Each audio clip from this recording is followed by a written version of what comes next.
All right, grasshoppers. Well, it kind of ruins all my fun here, but when you got a young guy that knows how to get on a computer, so it takes away all my entertainment. I guess maybe we'll have to call Greshner and see if he can screw it up for us. So, but this young gentleman is Tolik Bortz, and I've seen his name on social media a lot lately, and he's got some really interesting stuff going on. How are you doing, Tolik? Wonderful, Tom. Thank you so much for having me on the show. I appreciate it. Where are you? You're in Brooklyn? Raised in Brooklyn. I've moved recently about 6 years ago to the capital region, so I'm in Albany. Oh, you are? Yeah. Excellent. Yeah. Very good. That's beautiful. I got a friend of mine that's in real estate business up there, and everybody's going up there buying houses and everything now, getting away from the city. I mean, it's a fraction of the cost from the city or the 5 boroughs. So yeah. Yeah, no kidding. Big change. So you are a big Ranger fan? Die hard. Okay. True blue. How old are you then? I am 36 years old. I immigrated to this country at 8 years old. Oh. And raised in Brooklyn. I was born in St. Petersburg, Russia. Oh, I didn't know. Excellent. Yeah, hockey fan through and through. Starting from the Red Army, USSR, and here as a New York Ranger fan now. Tolik is a Russian name? It is. It's the actual name is Anatoly. Oh, okay. Very cool. Yeah. So you changed it? No, it's kind of like Anthony and Tony, Anatoly Tolik. So it's a Greek originated name. So yeah. Very cool. Very cool. So you're a busy man too. You've got a couple of careers going on. Yes, sir. So I am a healthcare professional. I work with kids with autism. I'm a direct support healthcare professional by night, and I am a property management specialist. So I do have 2 careers in line. As well as this project we have going on as well. So, yeah. All right, so let's get on this project. It's quite an adventure here, or quite a venture, excuse me. You've got a charity going on here, correct? Yes, sir. It's a non-for-profit organization. It is sports derived. So the industry for the time being is sports and hockey. So we started out with simply just making face masks and donating to frontline employees, EMS workers, hospital workers, selling masks, donated directly from the fans in terms of T-shirts and jerseys, and cultivating them into simple products as masks. So the dream was always to launch a non-for-profit program, but the government during this whole COVID stress and the federal government was a little bit slow, but we finally got her up and running after 4 months, jumping through a couple of hoops. And we have officially been certified as a non-for-profit organization with a 501c3 pending with just a week here or 2. So we got things up and running here. Absolutely. Good. So you started off, you took T-shirts and jerseys and you were making them into masks and giving them out to the first responders and everything? Absolutely. So what we'd be doing was we were the face mask for fans project began simply as cultivating masks from our own T-shirts from our own closet collection. Right. When we ran out of those, we started ordering some from eBay, selling them to fans, taking 100% of profits, and making actual masks from T-shirts from the leftovers. So the logos we would be utilizing to sell to fans, and taking those profits and making face masks from those same T-shirts and donating them to hospitals, primarily frontline employees. And yeah, so who came up with that concept? Did you think of that? I did not. So we do have a mom and pop seamstress couple there in Brooklyn. So everything here is made in a unique manner right there in Brooklyn by the seamstress and her partner. Wow. But you're pretty creative. It sounds like you got a lot going on in that brain of yours. Yeah, a couple of things going on. Yeah. We try to stay humble and self-directed. So we have some ideas in terms of what direction we want to take this not-for-profit. We want to be a little more, like I said, unique and special. So yeah, we have some things in the works here, but like I said, we're brand new, but we got to give ourselves a little time. So it's baby steps. We don't want to rush into anything. So we want to do things in a smart manner for sure. Right. So again, the focus right now then is it still raising money to make the mask and get them out? So while the primary focus began with masks, it was a wonderful stepping stone to get into our community because these social media platforms, we began to grow. Our members who actually started donating their own T-shirts and jerseys that we began to cultivate these masks from by the dozens sometimes. So that gave us an opportunity to move forward. So in a matter of while we were making the masks, we were working on the not-for-profit and coming up with other strategic ideas of how we can reach into the community and help out. So we were doing food drives, clothing drives. We began a program now where we would collect secondhand sporting equipment and donating them to families with children who aren't fortunate enough to pay for their own. You yourself should know hockey equipment the prices are staggered. I mean, and that goes for all other sports. Same goes for sports teams' fees, travel leagues, or home leagues. The registration cost fees are pretty high. So what we're trying to do now is raise money for those families and children that are unfortunate enough to pay for their own. So that's our main focus there.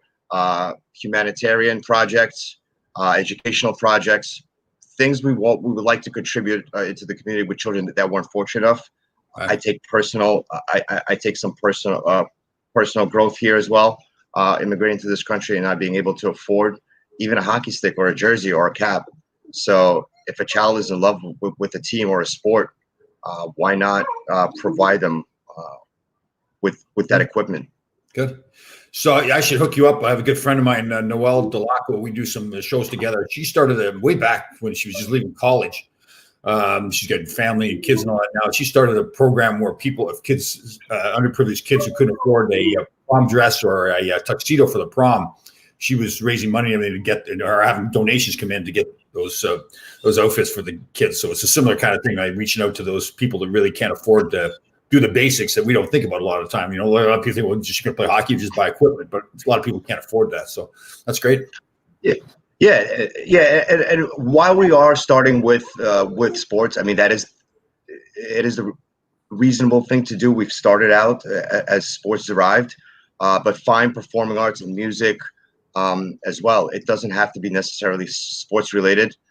We are a community organization. So whatever we can do to help any industry, we'd be more than happy to do so. We are starting out fresh.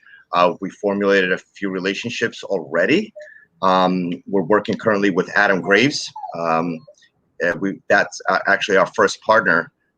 He runs a foundation by the name of Smile Zone. Who's that? One in Canada. Adam Graves. Oh, it is Adam. Oh, nice. Yeah. That's not a bad guy to partner with. Yeah.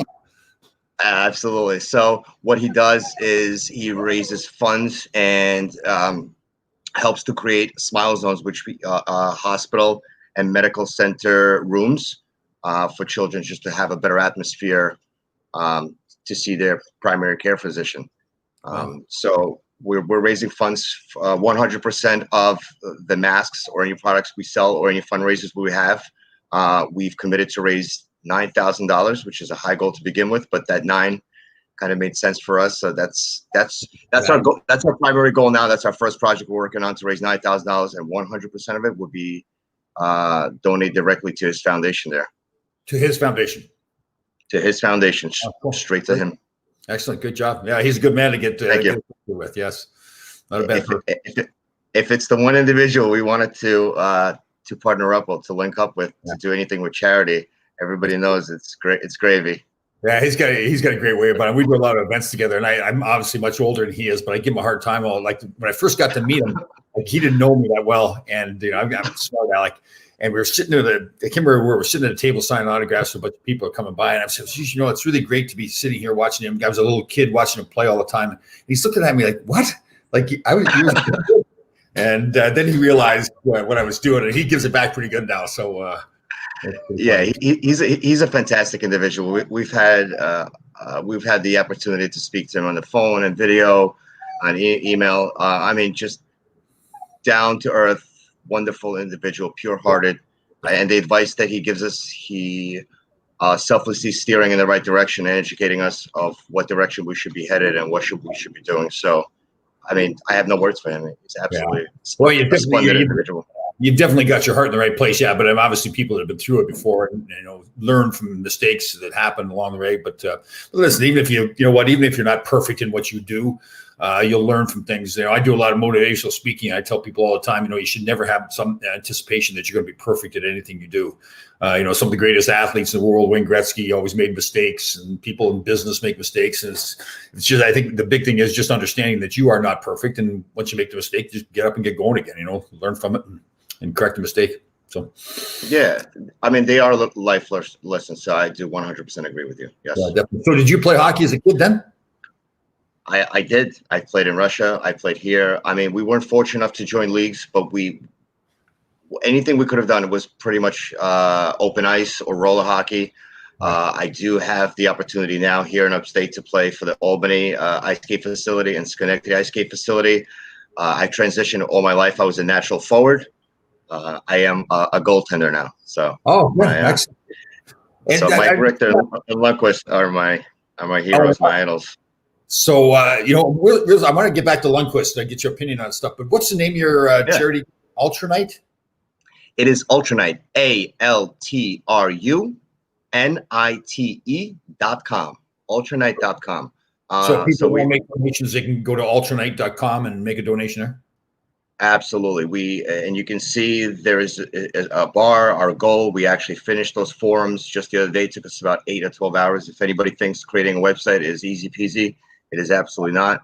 So that platform took a little bit of strategic thinking and formulating. So yes, so the donation platform is on ultranite.com, as well as our first initiative mission, which is collect the secondhand equipment and fees for sports use for children. So yes, they are up there. If anybody wants to get a hold of you, they can get a hold of you, Tolik Bortz, on Facebook as well? Absolutely. We are on 3 platforms. So we are on Facebook. That is the majority of the following that we have here on Facebook. But now that we have launched the not-for-profit, we thought it was a good idea to expand our network. So we are on Instagram as well, Tolik Bortz, but it is a business page through Ultranite, Twitter as well. So all across the board, it is Tolik Bortz or Ultranite. Absolutely. You can't miss that name, Tolik Bortz. Seriously, I kept seeing that name. It's like, man, that's unique. That's cool. That's a great name. All right, so we got to get your opinion here. We're going to talk hockey a little bit now. Henrik Lundqvist. Yes. So obviously, you're a Henrik Lundqvist fan. Yes, sir. Do you think his career with the Rangers is over with? I think he has one more year in him. Not sure if it's selfish or selfless. I mean, obviously, there's a lot of chatter online. It's time. Obviously, he knows it. Everybody knows it. The pressure is on. Questions, luring, but I think he deserves 1 year. I mean, that's not the way to end the career. I'm not sure in what way that will be, in which way that will progress through the team.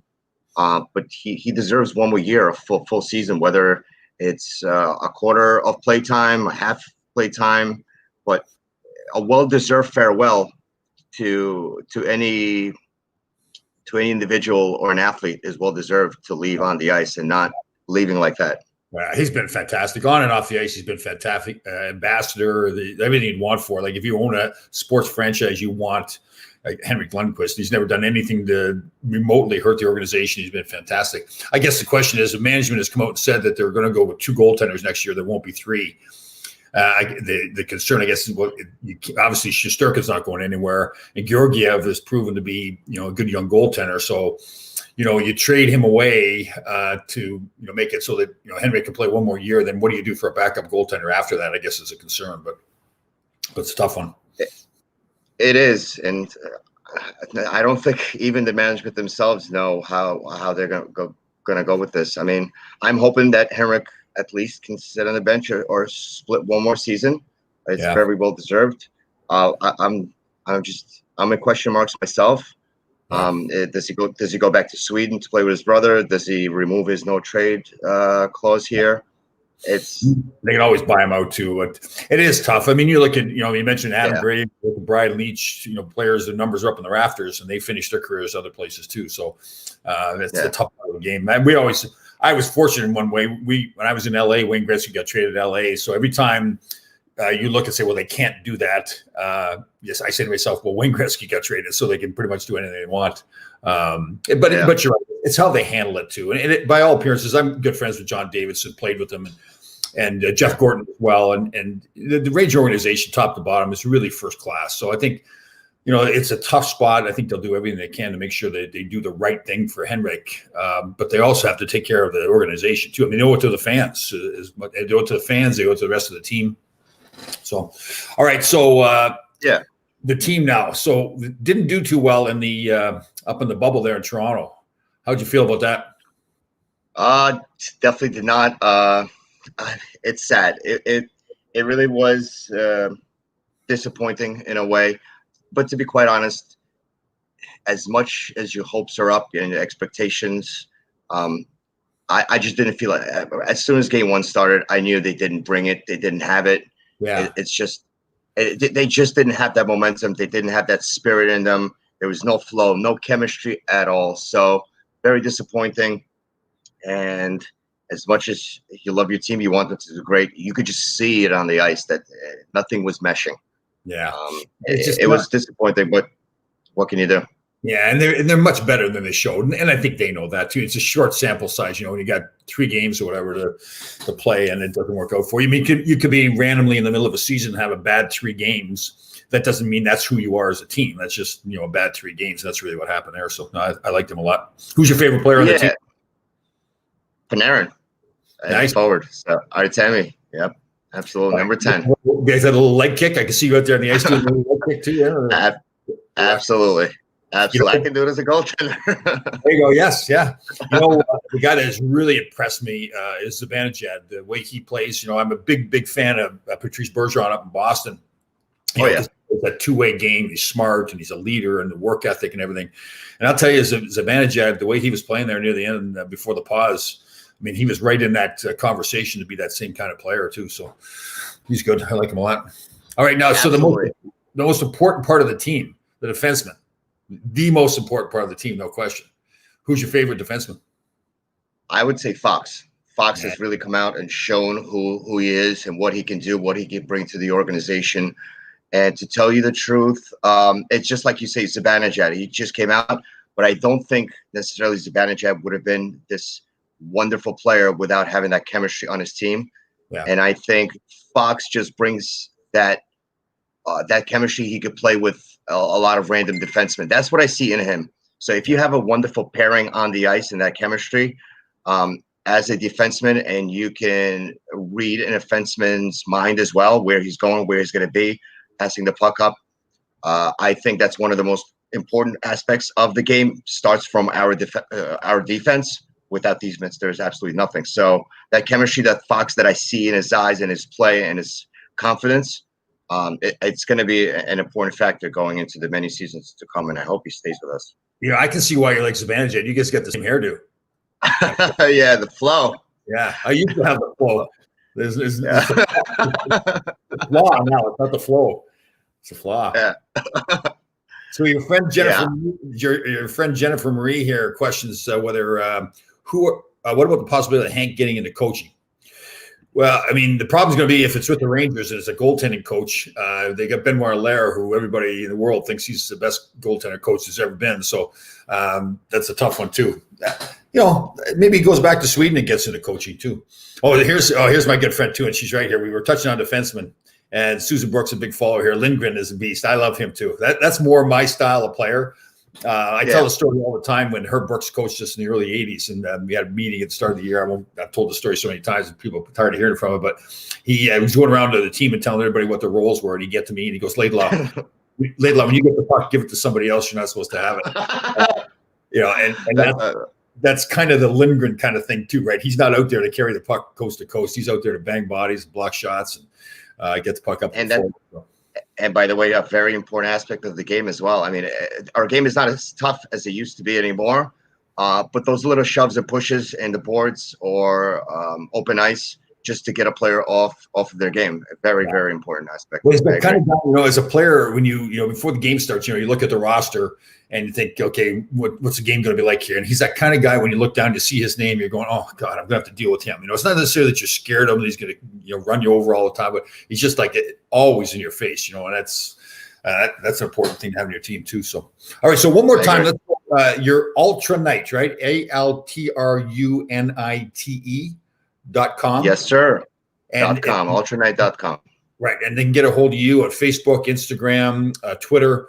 So even if it's not about raising money, although that's the goal is to raise money, if you want to donate your services or have some other ideas for Tolik here.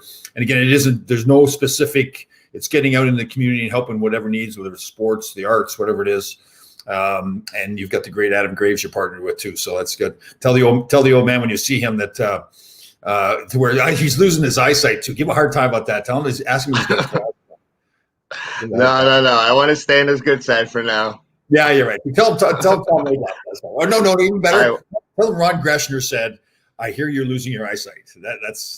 That'll be that'll be the next one.